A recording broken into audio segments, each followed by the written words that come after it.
Esta sección es presentada por Grupo Argos, una multinacional de origen colombiano enfocada en infraestructura y materiales de construcción, propiedad de más de 40.000 accionistas. Grupo Argos, inversiones que transforman. Vamos a saludar a esta hora a Margarita Cadavid, internacionalista de la Universidad del Rosario, experta en Medio Oriente.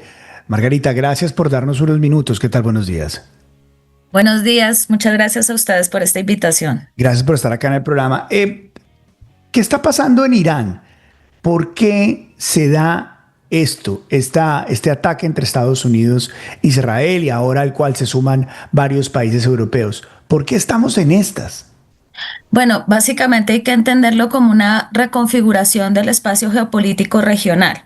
Lo que teníamos era un Irán que a partir del 28 de diciembre estaba sufriendo una serie de protestas masivas en contra del régimen de los ayatolás, es decir, se había ido minando a lo largo de todos estos años y sobre todo post-COVID por la situación económica, todo lo que era el régimen de los ayatolás establecidos en la revolución de 1979.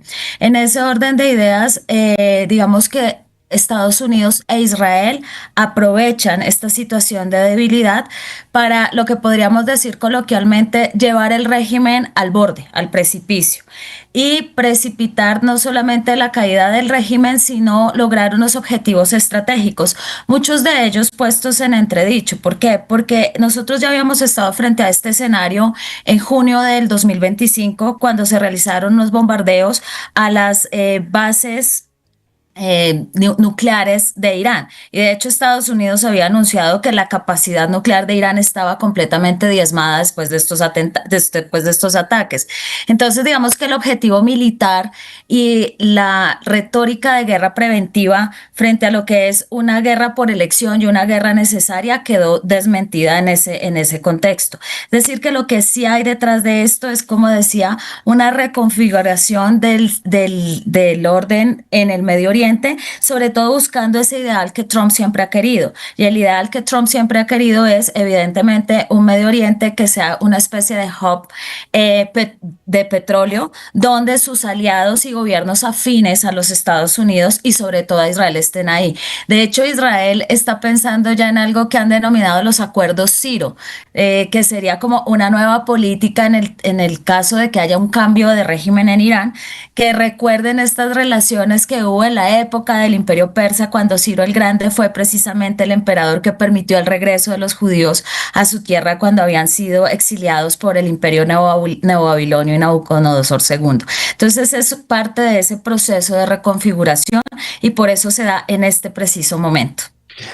A ver, Margarita, ¿por qué está débil Irán? ¿Por qué se convierte en débil? ¿Qué le pasó en los últimos años? Bueno, básicamente yo se lo adjudicaría a tres elementos fundamentales. Entonces, el primero tiene que ver con las sanciones económicas impuestas a raíz del programa nuclear iraní y la salida, digamos, de Estados Unidos de lo que había sido la negociación y el acuerdo para hacer una, digamos, verificación de ese programa nuclear iraní.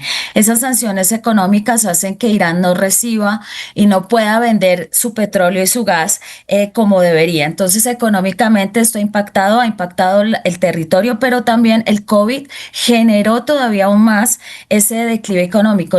La inflación en Irán hoy es del más del 70% en el caso de los alimentos. Tenemos apagones, tenemos una sequía que también precipitó el aumento en los precios de los alimentos.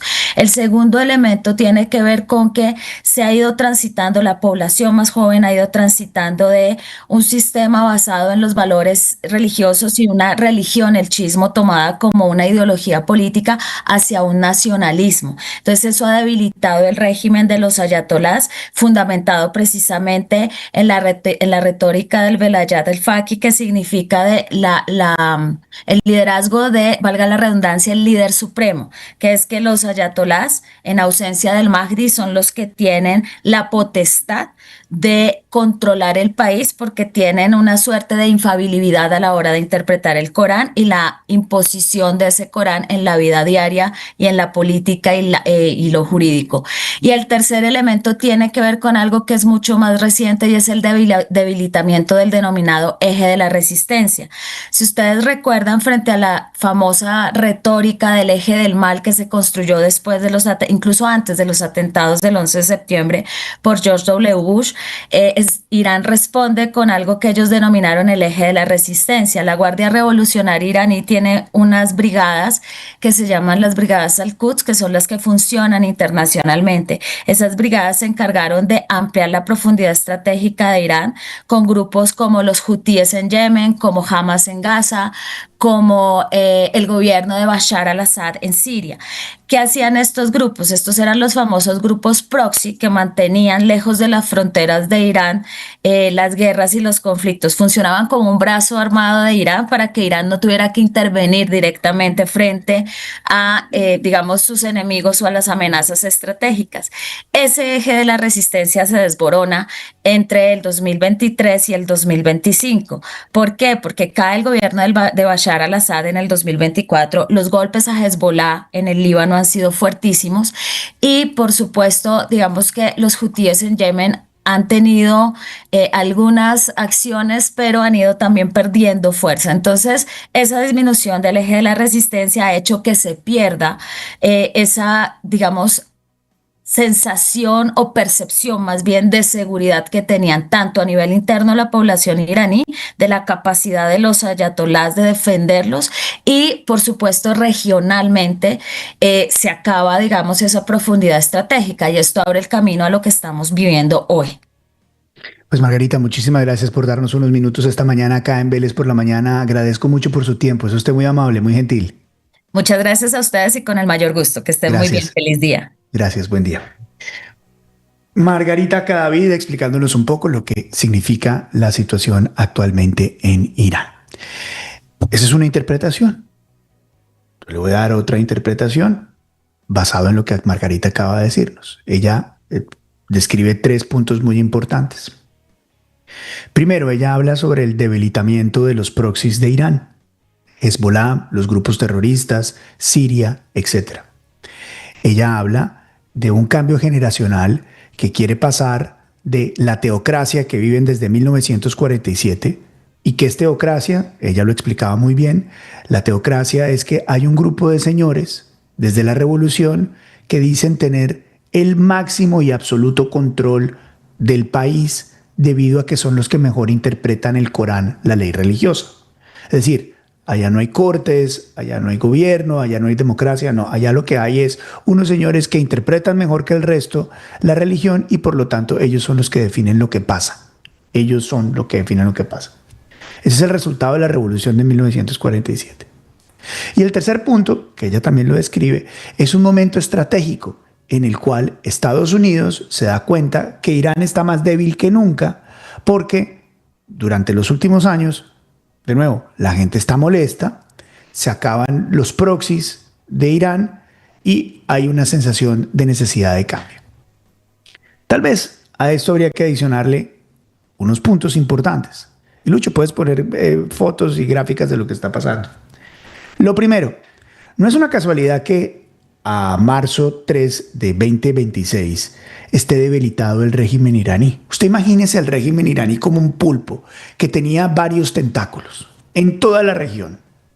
Esos pulpos eran los grupos terroristas Hezbollah, el régimen sirio de Bashar al-Assad, otros grupos terroristas en otros países árabes y una cierta conexión regional, ideológica y religiosa con unos países árabes. ¿Qué fue lo que pasó? Después de los ataques del 7 de octubre por parte de los grupos terroristas en contra de Israel, ¿cierto? Cuando mataron esa gran cantidad de israelíes en su territorio, Israel prometió venganza y empezó a trabajar metódicamente en poder cortar cada uno de esos tentáculos. El primer tentáculo que rompió ¿se acuerda esa operación con los Vipers? Cuando con los Vipers la inteligencia israelí le puso explosivos a toda la cúpula de Hezbollah y los mató en un solo día. Cerca de 40 personas murieron en un solo día. Las dio de baja el ejército israelí, la inteligencia israelí, después de haberlos ubicado, haberles entregado Viper, hacerles creer que esos Vipers eran la capacidad que tenían para comunicarse de la mejor manera posible, eliminó a Hezbollah. Luego, con la ayuda de Estados Unidos, tumbaron al régimen de Bashar al-Assad y Siria. ¿Por qué lo hicieron? Porque sabían que rompiendo esos tentáculos estaban debilitando al mayor financiador de terrorismo de Oriente Medio, que se llama Irán. Y eso, acompañado de lo que dice Margarita, las sanciones económicas que imponía Estados Unidos a Irán para la venta de petróleo, pues lo fue dejando sin plata, lo fue dejando sin capacidad de respuesta militar y lo fue dejando sin amigos en Medio Oriente. Porque Irán, al final de cuentas, en su idea de que ellos son los limpios, los sanos, los que le responden a Dios, a su Dios, por el manejo del Corán, ¿cierto? Pues una teocracia, lo que manda es la religión. Ellos nos ven al resto de nosotros como unos infieles. ¿Cómo diablos van a dejar que las mujeres voten? ¿Cómo diablos van a dejar que las mujeres muestren el pelo? ¿Cómo diablos las mujeres van a tener derechos? En su implementación absurda del Corán, que es una religión que imparte el amor también, pero ellos tienen una interpretación diferente, súper fuerte, prohibitiva de ciertas cosas. Pues nos ven a los infieles y dicen que Occidente es un lugar que hay que matarlo, que no funciona. Por eso es que gritan Death to America, Death to America, Death to Israel al mundo occidental. Entonces ellos, en su plan de acabar con el mundo occidental porque son unos infieles, pues entonces empezaron a ayudar a Siria, a poner plata acá, a tener grupos terroristas allá, etcétera, etcétera. Después del 7 de octubre, Estados Unidos e Israel empiezan a cortar esos tentáculos. ¿Sí? Y ahora, según ha dicho el secretario de Estado de los Estados Unidos, Marco Rubio, lo dijo ayer, tuvieron información de que Israel ya estaba listo para atacar Irán. Después de que el año pasado Estados Unidos atacó principalmente las estaciones de desarrollo nuclear de Irán. Porque aparte de todo, Irán, en su objetivo de acabar con los infieles globales, empezó a hacer armas nucleares. Y empezaron a bloquearlo por hacer armas nucleares. Es decir, ese embargo a Irán no era un embargo económico porque sí. Era un embargo económico porque los señores estaban haciendo armas nucleares para acabar al resto del mundo y era porque estaban oprimiendo a su región y era porque le estaban dando plata a grupos terroristas en todo el mundo. No era porque sí, no era porque Irán tuviera que vender su petróleo al libre albedrío, no, era porque estaba haciendo realmente cosas perjudiciales para el mundo occidental. Marco Rubio dice ayer: nosotros tuvimos información de que Israel finalmente, teniendo en cuenta todo lo que había hecho, iba a atacar a Irán. Y nosotros decidimos acompañarlos, porque también teníamos información de que en el momento de que esto ocurriera, nos iban a atacar a nosotros.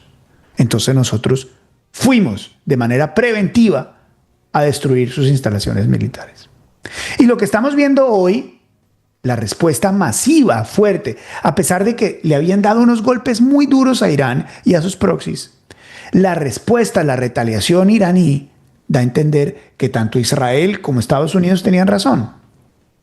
Porque hemos visto cómo en solo 3 días, Irán, que ya está descabezado, que ya mataron a Ali Khamenei, tiene la capacidad de respuesta militar suficiente para lanzar cohetes, no solamente contra Israel, que era previsible, sino contra Kuwait, Emiratos Árabes, Riyadh, Arabia Saudita, los países árabes, e incluso probar misiles que lleguen tan lejos como Chipre.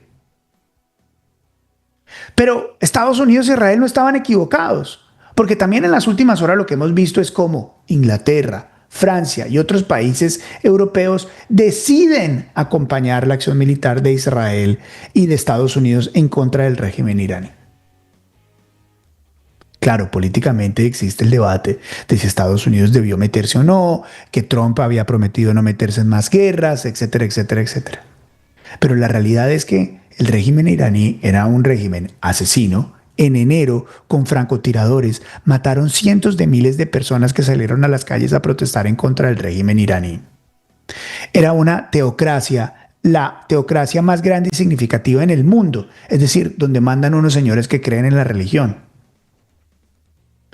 La teocracia más grande en el mundo era la de Irán, que tenía armamento nuclear y que había prometido acabar con Occidente. Esa es la verdad. Sin que la masajeen ni nada por el estilo. Esa es la verdad. Después del 7 de octubre, Israel tomó acción militar contundente para quitarle los tentáculos al pulpo de Irán. Lo llevó a tal punto que le iba a dar un golpe en estos días y Estados Unidos decidió acompañarlo. ¿Qué tan largo va a ser esto? No se sabe. Pero el accionar de Irán en contra de los países árabes que antes eran amigos de ellos, lo dejaron solo. Porque antes Irán podía responder con terrorismo, con Siria y con los países árabes. El terrorismo, Hezbollah, lo acabó Israel. La capacidad nuclear la acabó Estados Unidos. Y ellos mismos se encargaron de acabar el apoyo que tenían con los países árabes. Esa es la argumentación que dan los expertos sobre el porqué del momento de atacar a Irán. Pueden leer todo esto en el New York Times, Washington Post, The Economist, o tener una conversación acá en Vélez por la mañana. Ya les vamos a mostrar noticias internacionales porque me dicen que Joana Fuentes ya está acá con nosotros. Esto es Vélez por la mañana, lo que pasa, lo que importa, lo que otros no cuentan.